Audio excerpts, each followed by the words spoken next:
Sir इतनी सारी party चल रही है, जनसुराज तो नई पार्टी है, फिर आप इस पार्टी को क्यों चुने हैं? बनाएगी, मजबूत पर ध्यान कम देगी, कमजोर पर ध्यान देकर के मजबूत बनाने का प्रयास करेगी। किस विधानसभा से अभी आप चुना? आप तो पत्रकार थे, फिर उसके बाद क्या आपको चढ़ा दिमाग पे कि आप विधानसभा जाने के लिए सोचा? मेरी बहू अभी गर्भवती है और उनकी दो बहन है जिसकी शादी ब्याह पढ़ाई लिखाई, तो इसीलिए मैंने इस मुद्दे के बारे में आपसे बात की। बूढ़ी माँ घर में बीमार रहती हैं, बूढ़े पिता बीमार रहती हैं, पत्नी घर पर रहते हैं, बच्चे घर पर रहते हैं और वह आदमी दिल्ली पंजाब बाहर में कमाता है। जो बच्चे अभी सरकारी विद्यालय में मध्याह्न भोजन खाने के लिए जाते हैं, तो इसमें विधायक बनिएगा तो सबसे पहला काम आपका क्या होगा विधायक बनने के लिए?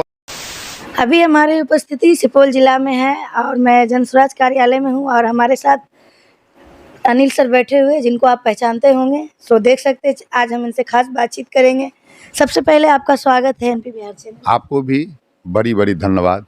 सर इतनी सारी पार्टी चल रही है, जनसुराज तो नई पार्टी है, फिर आप इस पार्टी को क्यों चुने हैं? ये पार्टी नई विचारधारा, नई सोच के तहत ही पार्टी बना और हम लोग भी समाज में व्यवस्था परिवर्तन के लिए बहुत दिनों से लगे हुए थे। और जो हमारे जो जनसुराज के सूत्रधार हैं प्रशांत किशोर जी, वह सरकार बदलने के लिए नहीं आए हैं, वह व्यवस्था बदलने के लिए आए हैं। चूँकि वो भी सामाजिक व्यवस्था से बदलने के लिए तैयार हैं और हम भी सामाजिक व्यवस्था में लगे हुए हैं बदलने के लिए, इसीलिए दोनों आदमी का विचार मिला, इसलिए हम जनसुराज में आए। तो सर आप तो पत्रकार थे, फिर उसके बाद क्या आपको चढ़ा दिमाग पे कि आप विधानसभा जाने के लिए सोच लिए? देखिए, जब तक के राजनीतिक में अच्छे लोग नहीं आएंगे तब तक बिहार का विकास, बिहार का अच्छा दिन नहीं हो सकता है। कागज पर हो, जुमला में हो, ये हो सकता है, लेकिन धरातल पर अच्छा दिन तब आएंगे जब मीडिया के लोग, आरटीआई वर्कर, पढ़े लिखे लोग, वैज्ञानिक, ईमानदार पदाधिकारी, ईमान समाज में बेहतर व्यापारी लोग आएंगे, तभी समाज बेहतर होगा, राजनीतिक बेहतर होगा। और जब तक आम आदमी, अच्छे लोग राजनीतिक में नहीं आएंगे तब तक अच्छा समाज, अच्छा सरकार की कल्पना करना बेकार है। भ्रष्ट लोग आएंगे, चुनाव पैसे पर जीतेंगे, तो चुनाव जीतने के बाद वह करोड़ों कमाएंगे और इसी तरह प्रकार चलती रहेगी। तो सर आप जो इसमें विधायक बनिएगा तो सबसे पहला काम आपका क्या होगा विधायक बनने के लिए? वह जो जनसुराज का मुख्य जो एजेंडा है उसको लागू करेंगे। मुख्य एजेंडा है कि बच्चा जन्म लेने के बाद और मृत्यु होने के समय तो 5 पीढ़ी के लोग हैं, उनके लिए जनसुराज ने व्यवस्था किया है। व्यवस्था यह किया, सबसे पहला काम तो ये होगा, जो 12 से 14 हज़ार रुपये के लिए यहाँ के बेरोजगार युवक सुपौल छोड़ करके, बिहार छोड़ करके दूसरे प्रदेश में मजदूर बन करके एक तरह से कहिए जानवर की ज़िंदगी जीने के लिए मजबूर हैं, उनको सुपौल में ही, बिहार में ही उनको काम दिलाया जाएगा। जो बच्चे अभी सरकारी विद्यालय में मध्याह्न भोजन खाने के लिए जाते हैं, निजी विद्यालय में गरीब के बच्चे नहीं पढ़ पाते हैं, जब तक सरकार बेहतर स्कूल नहीं बनाएगी तब तक उनको सरकार निःशुल्क व्यवस्था कराएगी। उसके बाद महिलाओं के लिए कम दर पर, 4% दर पर उन्हें रोजगार करने का देगा। बुजुर्ग को 2,000 रुपये मानसिक पेंशन नहीं, सम्मान के तहत उनके प्रत्येक माह दिया जाएगा। यानी हर तरह के लोगों के लिए जनसुराज में होगा, वह जनता का सुंदर राज कहलाएगा। यानी सबसे पहला काम आपका पलायन पे होगा? निश्चित, पलायन हमारे दल का मुख्य एजेंडा है। पलायन के कारण ही पूरी समाज की व्यवस्था चरमरा गई है। बूढ़ी माँ घर में बीमार रहती हैं, बूढ़े पिता बीमार रहती हैं, पत्नी घर पर रहते हैं, बच्चे घर पर रहते हैं और वह आदमी दिल्ली पंजाब बाहर में कमाता है, न माँ बाप के साथ खा पाता है, न बाप के साथ रहता है। और जब वह 60 वर्ष के बाद घर आता है, जब शरीर से कमज़ोर होता है, तब उसका बेटा बाहर चला जाता है। यानी समाज में ऐसी स्थिति पैदा कर दी है कि 2 पीढ़ी के लोग एक साथ नहीं रह रहे हैं। सर बहुत सारे युवा लोग जाते हैं प्लान करने पंजाब, गुजरात और वहाँ से उसकी डेड बॉडी आती है और यहाँ का प्रशासन कोई एक्शन भी नहीं लेते, उस पर आप क्या कहना चाहेंगे? निश्चित, यह दुर्भाग्य, मुझे भी जानकारी मिली है कि जो बिहार के लोग बाहर में दुर्घटना से किसी कारण से मौत होती है, उसके लिए बिहार सरकार उन लोगों के लिए मुआवजा नहीं देती है, कोई मुआवजा की राशि नहीं है। निश्चित रूप से यह बहुत गंभीर बात है कि सरकार की कुव्यवस्था के कारण ही बिहार के लोग बाहर जा रहे हैं। जब आपको बिहार सरकार है, बिहार के लोग हैं, तो आपको इसको गंभीरता से लेकर के ऐसे बिहारी को जो कहीं भी मौत हो, कहीं भी दुर्घटना हो, उनको बिहार अपना नागरिक मान करके, बिहार के नागरिक मान करके उनको सुविधा मिलनी चाहिए। सर मैं ये क्वेश्चन आपसे इसलिए की हूँ क्योंकि एक ऐसा मुद्दा मैं उठाई थी, मुझे फ़ोन आया था जिस पे उन्होंने कहा कि कोई पत्रकार भी नहीं आ रहे हैं, मेरा जवान बेटा का लाश आ गया, मेरी बहू अभी गर्भवती है और उनकी 2 बहन है जिसकी शादी ब्याह पढ़ाई लिखाई, तो इसीलिए मैंने इस मुद्दे के बारे में आपसे बात किया।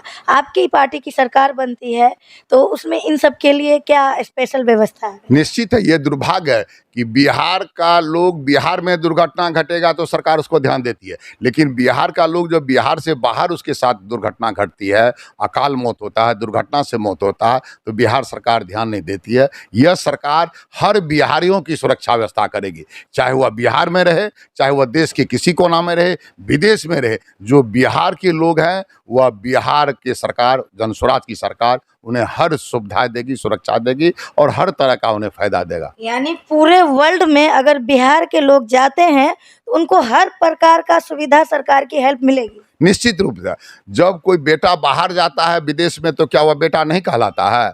जब बिहार का कोई आदमी जाएगा तो बेटा तो माँ बाप तो वही है। तो जब बिहारी आप हैं और बिहार की सरकार है तो उनको कहीं रहे, कहीं घूमने के लिए जाएं, कहीं रोजगार करने के लिए जाएं, किसी कारण से अगर उसके साथ दुर्घटना घटती है तो उसको बिहार में मिलने वाली की सुविधा मिलेगी। अभी अमेरिका में एक महिला के साथ बिहार का मतलब अपने हिंदुस्तान का क्या दुर्व्यवहार हो रहा है, आपको पता है? निश्चित रूप से यह मीडिया के मार्फत से जानकारी मिली। यही तो दुर्भाग्य है कि बिहार और देश के लोगों के बाहर में जुल्म हो रहा है और यहाँ पर लोग जुमला बना रहे हैं, बेहतर है, सुशासन है, वो अच्छी सरकार है। सिर्फ मीडिया और बयानबाजियों पर यह केंद्र सरकार, अमेरिका के जो सरकार है मोदी जी के दोस्त है ना, फिर भी महिलाओं के साथ इतना बुरा व्यवहार क्यों हो रहा है?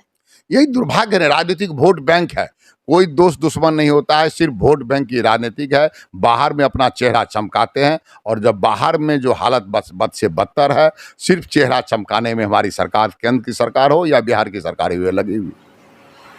तो आप जनता को क्या मैसेज देना चाहेंगे मेरे चैनल के माध्यम से?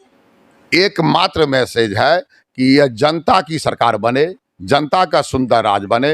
भ्रष्ट प्रशासन, भ्रष्ट व्यवस्था, ठेकेदार, इंजीनियर और नेताओं का जो गठजोड़ बन गया भ्रष्टाचार का, जिसका एक ही काम है लूट। अभी हमारे प्रशांत किशोर जी प्रत्येक सप्ताह में ये भ्रष्ट नेताओं का जो लूट का पोल खोल रहे हैं, जनता समझ गई है और जनता का सुंदर राज बने, जनता के चुने हुए प्रतिनिधि बने और वह ईमानदार और जनता के सरकार के लिए काम करे। अभी जो कुछ महिलाओं की मौत हुई है नौ पलटने की वजह से, वो आपके विधानसभा में है ना? नहीं, मेरी विधानसभा में नहीं है, वह छातापुर विधानसभा में। अच्छा, लेकिन आपका सहयोग रहेगा अगर आपकी पार्टी की सरकार बनेगी तो सबके लिए व्यवस्था किया जाए?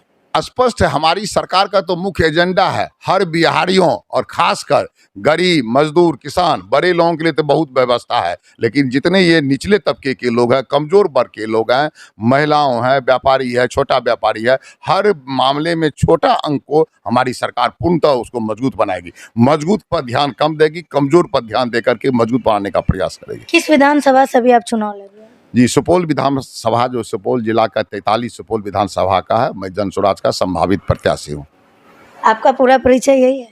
मेरा नाम अनिल कुमार सिंह। मेरा परिचय तो एक सामाजिक कार्यकर्ता, पत्रकार, 100 आरटीआई कार्यकर्ता मैं एस्टैब्लिश किया हूं, लेकिन 24 जून 2025 से मेरे इस परिचय में एक और नया परिचय जुड़ा है, वो जनस्वराज।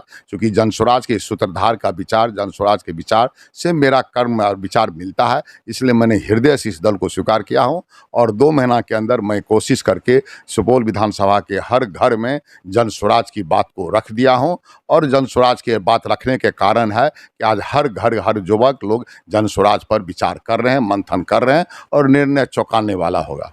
अभी जनता का क्या मतलब लग रहा है, जैसे बहुत सारे जगह भ्रमण किए हैं प्रशांत किशोर जी, तो उनको क्या रिस्पांस मिला है जनता का? जनता का इतना रिस्पांस, सुपौल जिला में भी 3 बार आए हैं, मेरे विधानसभा में भी सुपौल में आए हुए हैं। जनता का रिस्पांस यही है, न उनको आने जाने की व्यवस्था करते हैं, न उनको हम खाने की व्यवस्था करते हैं, न उसको प्रलोभन देते हैं और जनता आती है और 5-6 घंटा धूप में खड़े होकर के उनके विचार को बहुत गंभीरता से सुनते हैं। न प्रशासन का कोई सहयोग रहता और कहीं कोई व्यवस्था नहीं होता, जबकि दूसरे के दल में जो सरकार 35 साल से चला रहा है, इसी गांधी मैदान में कार्यक्रम हुआ था, माननीय मंत्री विजेंद्र प्रसाद यादव और सुपौल के सांसद दिलेश्वर कामत जी कार्यक्रम स्थल पर बैठे हुए थे और भीड़ नहीं था। और पहली बार यह घटना घटी है कि नेता पहले और भीड़ को बुलाया गया और वह कार्यकर्ता नहीं था, बल्कि वह पैसे पर लाया हुआ कमजोर तबके, मजदूर वर्ग के महिलाओं को ला करके 1 दिन का वेतन दिया गया, मासिक दिया गया, वैसा भीड़ था।